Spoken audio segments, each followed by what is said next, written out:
Please. Walang armas ang pumasok ng mga pulis, sabi niya. Ano yan? Si Tore. May baril. Yan, nakasling, may granada. Ang ibang mga pulis sa likod, may mga smoke grenade. I-check natin ang audio nito.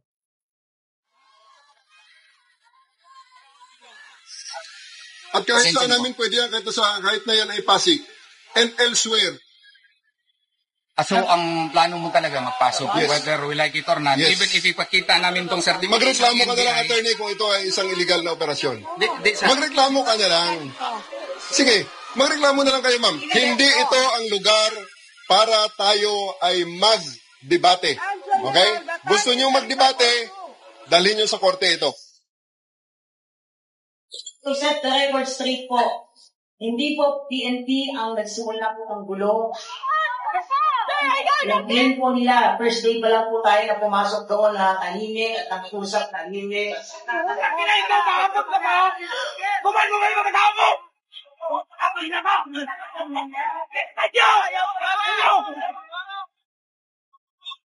Basta may 30 minutes ka, attorney. Pag hindi, alas 5 papasok kami. Narinig niyo si Tore, bibigyan daw tayo ng 30 minutes. Pero ang ginawa niyo dito sa Bakit, dito sa likuran ng KOTC Central Headquarters. Ayun, pumapasok sila, oh. Ayun, oh. Dinira na nila. Witness po kayo sa harassment na ginagawa ngayon ng mga pulis laban sa PNG. Dito kami kalaban! Wala kaming balas! Hindi, si Kuya ang matay! Kuya na matay! Kaya pa, tungkol sa inyo na! Namayanan na tayong lumaban.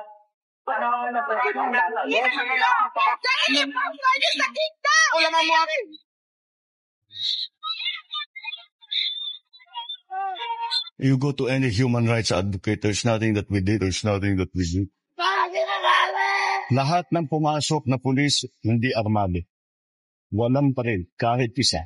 Hindi kami gumamit ng tear gas. Wala kami ginawang gano'n. So ano yung next violation?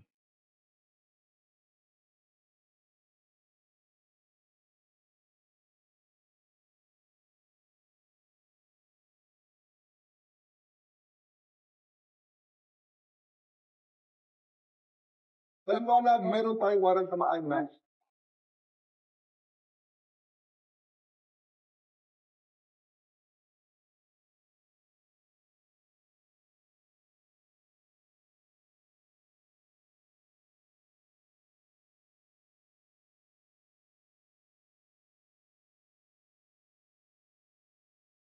Kabalo ko, gisugura na sila. Pero dapat na mo ni, kinahanglan na mo manindugan. Kanang pagsaon na mo, naagara. Di, may pasudlon. Kagutom na kayo mga worker.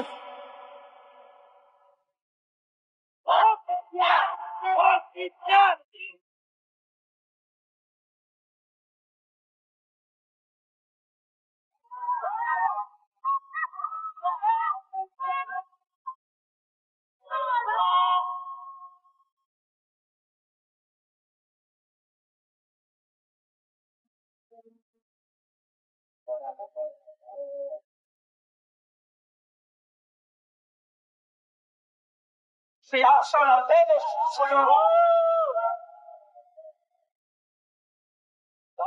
Masakipis.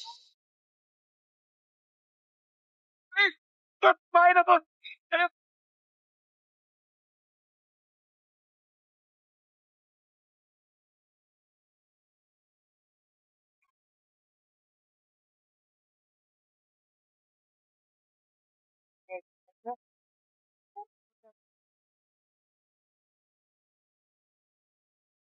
Awat na po sa mga pulis. Granada ni siya. Granada ni siya may soon.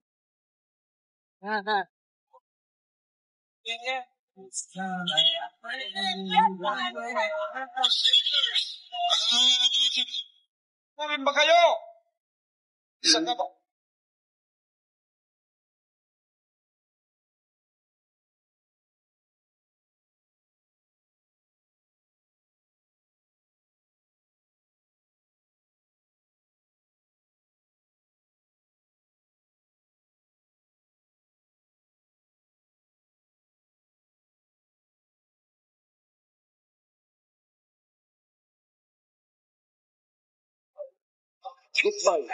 Oh.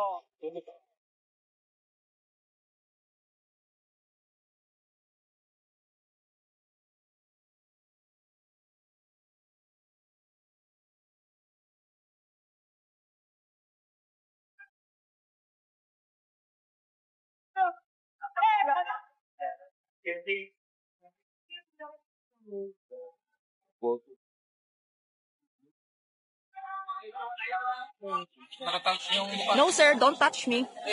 Don't touch me.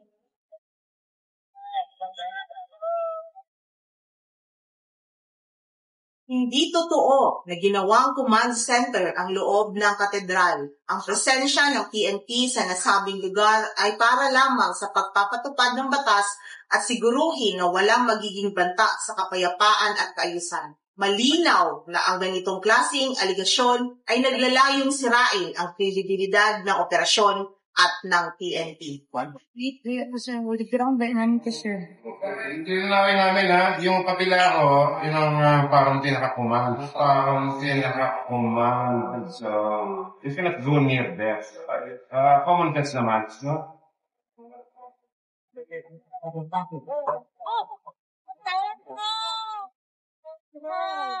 No. Kailangan ma-picture ka sa imong now. Or else, ipadamputa ka, hindi ka naman nalisod. Disobedience, ipatanggal ang mas.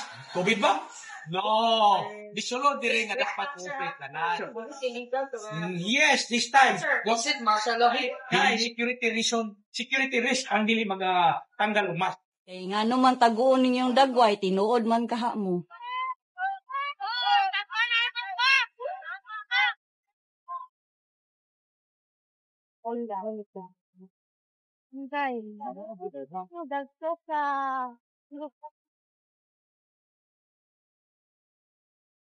Sir, palunga lang, sir. Palunga lang yung sigarilyo, sir. Nakakasadabaw, kapalo ka, nga bawal manigarilyo, dire. Wala ni nga dapat na nigarilyo. Yeah. Bawal ba yan, manghihi dyan niya?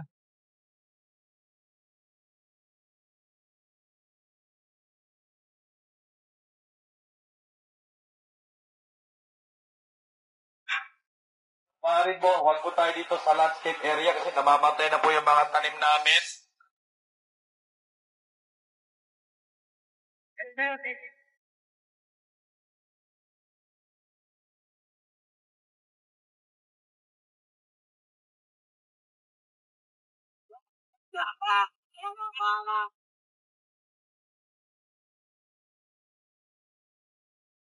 Mga pulis, salamat po sa inyo. Pwede na po kayong umalis. Kailangan po nila i-remove yung mga barriers.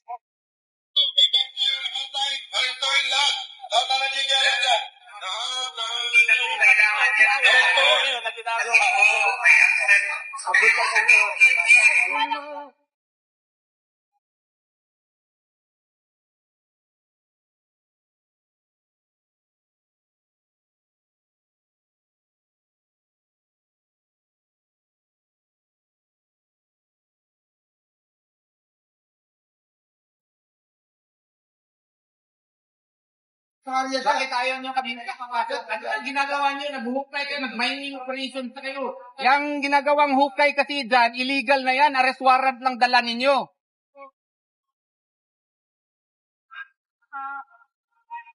Basta mag-information, di ba, binigay ko. They will use explosives kung hindi kayo mag-deputy. Yan po, mga...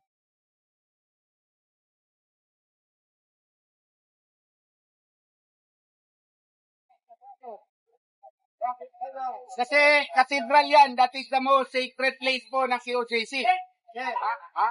Sa pwede makapasok kami.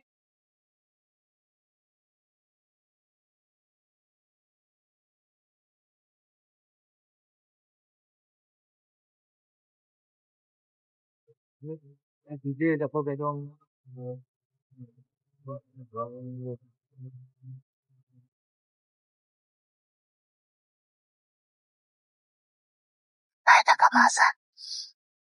Rinig natin yung pagmamasa nung may nagmamasa sa ilalim.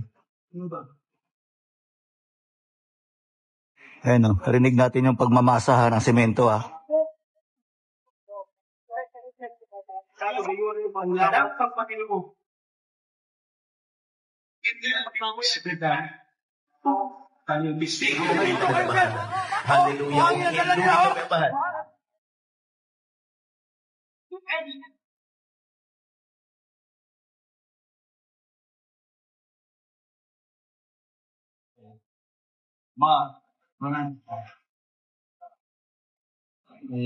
Feet of Jesus Christ. Noong una kami dumating dito.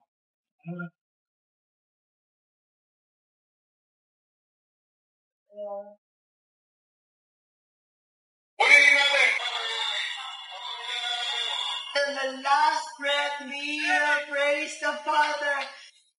Pilit po nang hinahawakan ng ating mga leeg para hindi tayo makapagsalita. Pero hindi nila mapipigilan ang ating pagpupuri, ang ating pasasalamat, ang ating pagdakila sa ating dakilang Ama. Dahil our weapons are not carnal. Wala tayong mga baril dito. Wala tayong mga bomba dito, mga kapatid. Ang tanging sandata natin, ang ating mga dalangin, ang ating papuri, pasasalamat sa ating dakilang Ama.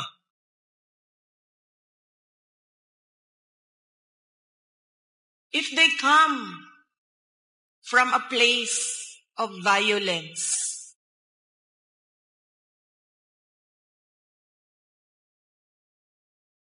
the kingdom nation is the expert on peace. Kaibaw mo, ana. Dabaweños are peace-loving Filipinos. Kahit saan ka man pumunta, lahat nagsasabi, good triumphs over evil.